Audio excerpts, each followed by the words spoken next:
Guys ये तो हम सभी जानते हैं कि इंडिया के अंदर आज की डेट में डेटा सेंटर में काफ़ी मैसिव बूम चल रहा है। इनफैक्ट ये तक बोला जा रहा है कि over the next 4 to 5 years India जो है ना वो वर्ल्ड की फास्टेस्ट ग्रोइंग मार्केट बनने वाली है डेटा सेंटर्स के अंदर। मतलब आप ये समझ लो एआई इंफ्रास्ट्रक्चर या डेटा सेंटर्स जो है वो 40 to 50% की फिगर से ग्रो कर सकता है, विच इज़ एब्सोल्युटली फिनोमिनल। और दो कंपनीज हैं, नेटवेब टेक्नोलॉजीज और E2E नेटवर्क्स, जो इस पर्टिकुलर बूम से बहुत ही मैसिवली बेनिफिट कर सकते हैं। और यही इनके Q1 FY27 के रिजल्ट्स के अंदर भी दिखा। दोनों कंपनीज ने बहुत ही मैसिव रेट पर सेल्स ग्रोथ को दिखाया है। अगर नेटवेब की बात करूं तो उसने 172% से सेल्स ग्रो किया, और अगर मैं E2E नेटवर्क्स की बात करूं तो 344% से, विच इज एब्सोल्युटली फिनोमिनल। आज हम इन दोनों ट्रेंड्स के ऊपर बात करेंगे कि इंडिया के अंदर ना डेटा सेंटर का बूम चल क्यों रहा है, और दूसरी चीज ये कि इन दोनों कंपनीज के गोइंग फॉरवर्ड क्या प्रोस्पेक्ट्स हो सकते हैं over the next 2 to 3 years। Guys सबसे पहले हमें ये समझना पड़ेगा कि इंडिया के अंदर जो है ना डेटा सेंटर का बूम चल क्यों रहा है। देखो, इंडियन गवर्नमेंट जो है वो लास्ट 2-3 ईयर्स के अंदर डेटा प्राइवेसी को लेके बहुत ज़्यादा सीरियस हो गई है। क्योंकि होता क्या है ना, इंडिया वर्ल्ड का मोर देन 20% डेटा को प्रोड्यूस करती है, लेकिन हार्डली उस हमारी कंट्री के अंदर वो डेटा को स्टोर किया जाता है। मतलब 2 to 3% डेटा जो है ना वो हमारी कंट्री में स्टोर होता है, बाकी पूरे वर्ल्ड के डेटा सेंटर्स के अंदर स्टोर किया जाता है। तो इंडियन गवर्नमेंट ने क्या किया, इंडिया की जो कंपनीज है ना उनको इंसेंटिवाइज किया कि आप क्या करो, इंडिया के अंदर डेटा सेंटर्स को बनाओ, और अगर आप यहाँ पर बनाओगे तो over the next 20 years, that is 2047 तक, हम आपको टैक्स इंसेंटिव्स देंगे। मतलब आपको कोई भी टैक्सेस नहीं देने पड़ेंगे। अब इससे क्या हो रहा है, बहुत सारी ऐसी कंपनीज हैं जो इंडिया के अंदर डेटा सेंटर्स को प्रोड्यूस करने लग गई हैं। अब इसके अंदर दो कंपनीज जो है ना उनको बहुत मैसिवली बेनिफिट हो रहा है। एक हो गया नेटवेब टेक्नोलॉजीज और दूसरा हो गया E2E नेटवर्क। अब गाइस नेटवेब का ना पहले बिजनेस को अंडरस्टैंड करते हैं। देखो, ये कंपनी क्या कर रही है ना, ये कंपनी बनाती है सर्वर्स, बनाती है हार्डवेयर, बनाती है, और पूरा एक डेटा सेंटर को पूरा एक कंपनी के लिए क्रिएट करके दे देती है। लाइक फॉर एग्जांपल, चलो मैं बात करता हूँ, लाइक इसरो हो गया। अब इसरो जो है ना उसको लेट सपोज अपने लिए खुद का एक ना पूरा AI सुपर कंप्यूटर का पूरा एक ना उनको एक डेटा सेंटर बनाना है। अब होगा क्या, इसके अंदर बहुत ही मैसिव इन्वेस्टमेंट लगती है। तो ये लोग क्या करते हैं ना, नेटवेब टेक्नोलॉजीज को अपने कॉन्ट्रैक्ट को दे देते हैं कि नेटवेब जो है ना इनकी रिक्वायरमेंट के हिसाब से वो एक पूरा स्ट्रक्चर बनाकर देगी कि इनको कितना बड़ा डेटा सेंटर चाहिए, उसके अंदर कितनी पावर होनी चाहिए, कितने सुपर कंप्यूटर्स उसके अंदर लगे होंगे, और उसके हिसाब से ये लोग क्या करेंगे, इनको एक कस्टमाइज सोल्यूशन बनाकर देंगे। अब आपको ये समझना पड़ेगा कि इसरो जो है ना उसको खुद का डेटा सेंटर चाहिए क्यों, क्योंकि गाइस एक बात सोचो, इनका जो डेटा होता है ना वो काफ़ी प्राइवेट होता है। अगर ये लोग किसी और कंपनी के डेटा सेंटर के ऊपर काम करेंगे तो होगा क्या, इनका सारा डेटा उनके पास चला जाएगा। इसका मतलब ये, क्योंकि काफ़ी सारी ऐसी इंफॉर्मेशन जो कि बहुत ही सेंसिटिव होगी वो भी वर्ल्ड ओवर की कंपनीज के हाथ में लग सकती है।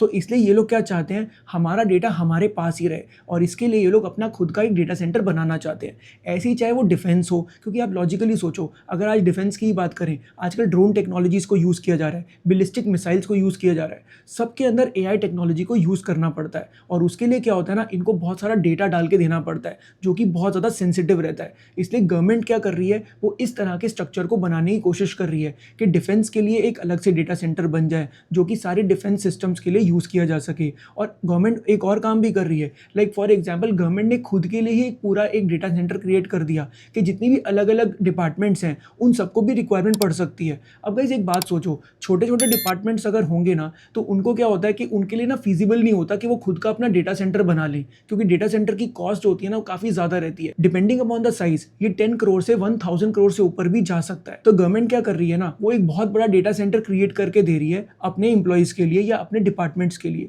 अब होगा क्या, जिस डिपार्टमेंट को भी उसकी रिक्वायरमेंट है ना वो उसको यूज़ कर पाएगा। ये सारा का सारा स्ट्रक्चर जो है वो कौन प्रोवाइड करके दे रहा है, नेटवेब टेक्नोलॉजीज। अब सिंपल सी बात सोचो, नेटवेब जो है ना उसको क्या करना पड़ता है, बहुत सारे GPUs खरीदने पड़ते हैं एनवीडिया से, क्योंकि एनवीडिया ही है जो वर्ल्ड की सबसे बड़ी चिप्स मैन्युफैक्चरिंग कंपनी है, और GPUs के बिना AI इंफ्रास्ट्रक्चर ना बन ही नहीं सकता। तो ये क्या होता है ना, ये सारी कंपनीज जो हैं बेसिकली क्या कर रही हैं, वर्ल्ड ओवर से रॉ मटेरियल को इकट्ठा करती हैं और उसको यूज़ करके यहाँ पर असेंबल करके देती हैं, और उसके बेसिस पर they are charging a lot of money. और सिंपल सी बात है, क्योंकि डेटा सेंटर की डिमांड ही इतनी चल रही है and they are able to charge very high premium as well. अब इनके और कौन कौन से क्लाइंट्स हो सकते हैं गाइस, जितनी बड़ी बड़ी लिस्टेड कंपनीज हैं। गाइस अब एक बात सोचो, आज आप किसी भी कंपनी की कॉन्फ्रेंस कॉल को पढ़ के देखो, एवरीबडी इज टॉकिंग अबाउट कि हम किस तरीके से AI को इंक्लूड कर रहे हैं अपने ऑपरेशंस के अंदर और अपनी एफिशिएंसी को इंप्रूव कर रहे हैं। रहे हैं। हर कंपनी इसी बात पे बात कर रही है कि देखो हमारी सेल्स ग्रोथ तो इस लेवल पर हो गई, लेट सपोज हमारी सेल्स ग्रोथ जो है ना वो 20-30% पे इंक्रीज करी है, लेकिन हमारी इंप्लॉय ग्रोथ जो है वो 4-5% से ही बढ़ पाई। ऐसा हो क्यों रहा है गाइस? इसका सबसे बड़ा रीज़न यही है कि ये लोग है ना एआई को यूज़ कर रहे हैं, जिसकी वजह से एफिशिएंसी बढ़ रही है, तो इनकी ग्रोथ बहुत अच्छी हो रही है और साथ में इनकी कॉस्ट उस लेवल पर नहीं बढ़ रही। And that is where they are also getting operating leverage as well, और इनके मार्जिन्स भी गोइंग फॉरवर्ड बहुत ही इंक्रीज करने वाले हैं, अभी भी कर रहे हैं और आगे भी इंक्रीज करते रहेंगे। ये एक बहुत बड़ा एडवांटेज चल रहा है। अब ये जितनी भी ऐसी कंपनीज है ना, इन सबको अपना खुद का कस्टमाइज सॉल्यूशंस चाहिए, तो ये क्या कर रहे हैं ना, ये सारी की सारी अपॉर्चुनिटी किसको मिल रही है? नेटवेब टेक्नोलॉजीज को। तो ये ओवरऑल काम हो गया नेटवेब का। दूसरी चीज़ क्या हो गई, एक E2E नेटवर्क्स करके कंपनी है, ये एक डिफरेंट डोमेन के अंदर काम कर रही है। काम ये भी वही कर रही है कि ये पूरे डेटा सेंटर्स को बना रही है, सुपर कंप्यूटर्स को बना रही है, सर्वर्स को बना रही है, हार्डवेयर्स को बना रही है, लेकिन ये क्या कर रहे हैं ना, बहुत मैसिव इंफ्रास्ट्रक्चर को क्रिएट कर रही है खुद। फिर क्या होगा, ऐसी ऐसी भी बहुत सारी कंपनीज हैं जो एक्चुअली डेटा सेंटर को खरीद नहीं सकती, या फिर खुद बाय नहीं कर सकती, या वो करना नहीं चाहती। वो लोग क्या करेंगे, वो इसको यूज़ कर सकते हैं on a rent on basis, कि मतलब फॉर एग्जांपल अगर मुझे 6 मंथ्स के लिए रिक्वायरमेंट है इनके डेटा सेंटर को यूज़ करने के लिए, तो मैं क्या करूँगा, इनके साथ कॉन्ट्रैक्ट कर लूँगा, मतलब E2E के साथ कॉन्ट्रैक्ट कर लूँगा कि मुझे आप अपना सर्वर जो है ना वो इस पर्टिकुलर टाइम पीरियड तक यूज़ करने के लिए दे दो। लेकिन इसके अंदर क्या है ना, मेरा जितना भी डेटा है वो उतना प्राइवेट नहीं रहेगा, लेकिन ठीक है, अगर मेरी कॉस्ट सेव हो रही है और मेरा काम हो रहा है, तो उस पॉइंट ऑफ टाइम पर E2E नेटवर्क के थ्रू मैं जाकर ये काम कर सकता हूँ। आप इसको सिंपल टर्म में समझो, देखो पहले क्या होता था ना, अगर मैं अर्ली 2000s की बात करूँ, उस पॉइंट ऑफ टाइम पे कंप्यूटर के इंटरनेट कैफेज होते थे, क्योंकि होता क्या था ना, इंटरनेट की कॉस्ट जो थी वो काफ़ी ज़्यादा थी, और बहुत सारे लोग ऐसे भी थे जो कंप्यूटर को अफोर्ड नहीं कर पाते थे। तो वो लोग क्या करते थे, अगर उनको इंटरनेट की रिक्वायरमेंट पड़ती थी तो they used to go to an internet cafe, और वहाँ पर जाके वो आवरली बेसिस पर पे कर देते थे और वो अपना काम कर लेते थे। That is how this E2E networks is actually working upon. ये लोग भी ऐसी कंपनीज को अपनी अपॉर्चुनिटी दे रहे हैं कि आप आओ और रेंटल बेसिस पर हमारे साथ कॉन्ट्रैक्ट कर लो कि इतने टाइम पीरियड तक आप जो है ना हमारे इन सर्वर्स को यूज करोगे और उसके बेसिस पर आप हमें पेमेंट दे दो। तो basically that is another way through which ये डेटा सेंटर का पूरा बूम जो है ना वो वर्कआउट किया जा रहा है, क्योंकि जो कंपनी अफोर्ड कर सकती है वो नेटवेब के थ्रू जाएगी, और जो नहीं कर पा रही है वो E2E नेटवर्क्स के थ्रू जाएगी। अब गाइस इसका इंपैक्ट जो है ना इनके Q1 FY27 के नंबर्स पे क्लियरली दिखा। अगर मैं नेटवेब टेक्नोलॉजीज की बात करूं तो इनकी रेवेन्यू ग्रोथ जो था ना वो 172% से इंक्रीज कर गया, विच इज एब्सोल्युटली फिनोमिनल। लेकिन आपको एक चीज़ और समझनी पड़ेगी, कंपनी के Q4 FY26 के अंदर जब कंपनी की कॉन्फ्रेंस कॉल हुई थी, उस पॉइंट ऑफ टाइम पे कंपनी ने बोला था कि वो ऑन एन एवरेज अपनी सेल्स जो है ना वो 35-40% से ग्रो कर पाएगी over the next 2 to 3 years. मतलब कंपनी की गाइडेंस जो है ना वो 35-40% ही है। लेकिन ऐसा क्या हुआ कि Q1 FY27 के अंदर 172% की ग्रोथ रेट आ गई? इसको एक बार समझना पड़ेगा गाइज। एक लॉजिकली एक बात सोचो, नेटवेब जो है ना वो बहुत सारे बड़े बड़े प्रोजेक्ट्स को एग्जीक्यूट करती है।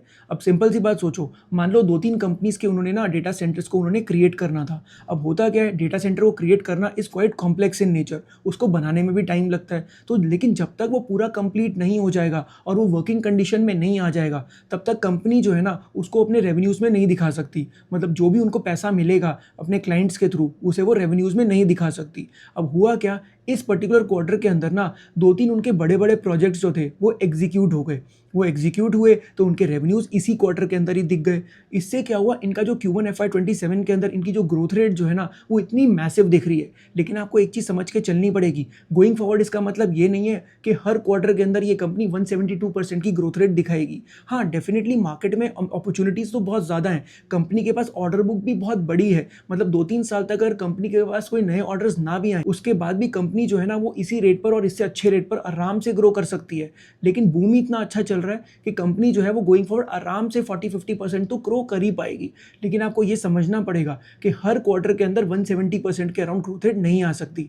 इस क्वार्टर के अंदर ऐसा हुआ ना, बहुत सारे प्रोजेक्ट एग्जीक्यूट कर दिए गए। अब होगा क्या, नेक्स्ट क्वार्टर्स के अंदर वो प्रोजेक्ट्स पे काम होना तो स्टार्ट हो जाएगा, लेकिन क्योंकि वो कंप्लीट होने में टाइम लगने वाला है, तो उस पॉइंट ऑफ टाइम पर वहां पर रेवेन्यूज जो है ना वो बुक नहीं किए जाएंगे। तो that means you have to take every number with a pinch of salt. लेकिन there is no denying this fact कि कंपनी के अंदर ना पोटेंशियल तो बहुत ही ज्यादा है। अब बात करते हैं दूसरी तरफ E2E नेटवर्क्स के ऊपर। गाइस E2E जो है ना, जैसे मैंने आपको बताया, ये पूरा खुद का पहले इंफ्रास्ट्रक्चर डेवलप करती है, फिर क्या करेगी, रेंटल बेसिस पर कॉन्ट्रैक्ट करती है कि बेसिकली आप 6 मंथ्स का कॉन्ट्रैक्ट कर लो, 1 मंथ का कॉन्ट्रैक्ट कर लो, 5 मंथ्स का कॉन्ट्रैक्ट कर लो। अब उसके बेसिस पर क्या होगा ना, कंपनी जो है they are going to charge money. इसका मतलब E2E नेटवर्क्स जो है ना उनके पास ना स्टेडी इनकम आती है, क्योंकि उनके पास ऐसा नहीं होता कि हम पूरा प्रोजेक्ट जब करेंगे उसके बाद ही जाके रेवेन्यू बल्क बल्क में आएगा, ठीक है। तो ये लोग क्या करते हैं ना, ये स्टडी रेवेन्यू इनका चलता है। अब लास्ट 2-3 ईयर्स में क्या हो रहा था ना, ये जो E2E नेटवर्क्स जो है ना, ये कंपनी थोड़ा स्ट्रगल कर रही थी। Struggle in the sense in terms of stock performance, क्योंकि सिंपल सी बात समझो, कंपनी जो है ना वो इंफ्रास्ट्रक्चर डेवलपमेंट के अंदर है।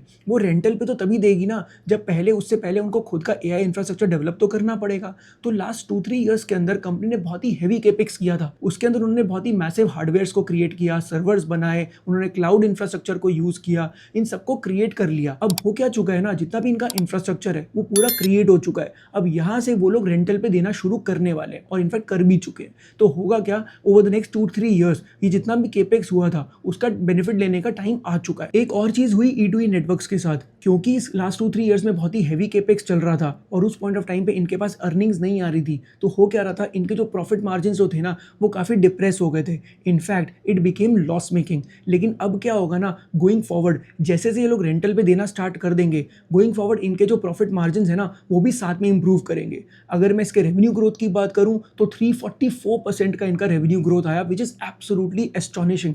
लेकिन वही चीज़ है, अगेन हमको ये चीज़ समझनी पड़ेगी कि अगर मैं E2E नेटवर्क की गाइडेंस की बात करूं तो वो अराउंड 50% की गाइडेंस दे रहे थे Q4 FY26 के अंदर कि हम गोइंग फॉरवर्ड 50% प्लस पे तो ग्रो कर ही लेंगे। अब 344% again is an unimaginable number, लेकिन वही चीज़ है, कंपनी ने बहुत अच्छा एग्जीक्यूट किया है और साथ में इनके मार्जिन भी इंप्रूव हो रहे हैं और गोइंग फॉरवर्ड ये मार्जिन और भी इंप्रूव होने के काफ़ी चांसेस हैं। लेकिन वही वाली बात है ना गाइस, ये दोनों कंपनीज में बहुत ही मैसिव पोटेंशियल है, लेकिन इनको कंसिस्टेंटली ट्रैक करना पड़ेगा। आपको ये भी समझना पड़ेगा कि इनकी जो गोइंग फॉरवर्ड जो जर्नी है वो एकदम स्मूथ नहीं होगी। कभी कभी ऐसा होगा इनके प्रॉफिट जो है वो काफ़ी डिप्रेस हो जाएंगे, हो सकता है, ये भी हो सकता है कि इनको काफ़ी केपेक्स भी करना पड़ जाए।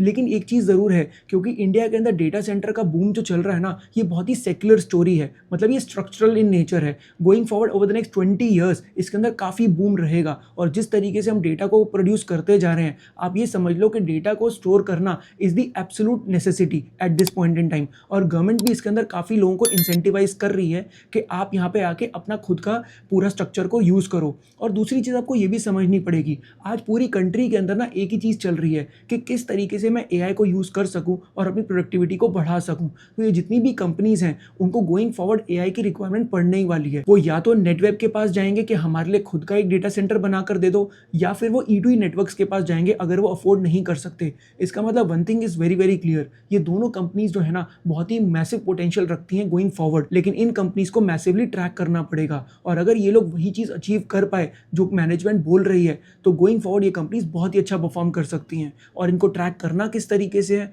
That is exactly what we teach in our equity research boot camp. हम आपको वहाँ क्लियरली बताते हैं कि आपको किसी भी कंपनी या किसी भी इंडस्ट्री को अगर आपको एनालाइज करना है तो कौन कौन से पैरामीटर्स जो है ना वो सबसे ज्यादा इंपॉर्टेंट होते हैं, जिससे आप ये समझ पाओ कि कंपनी अच्छा कर रही है या नहीं कर रही। और अगर आपको ये चीज समझ आ पाएगी तभी आप इसके अंदर इन्वेस्टमेंट भी कर पाओगे और गोइंग फॉरवर्ड इसके अंदर अच्छे रिटर्न्स भी अर्न कर सकते हो। तो आई होप आपको आज का वीडियो अच्छा लगा होगा। If you like this video, then don't forget to like, share and subscribe to the channel.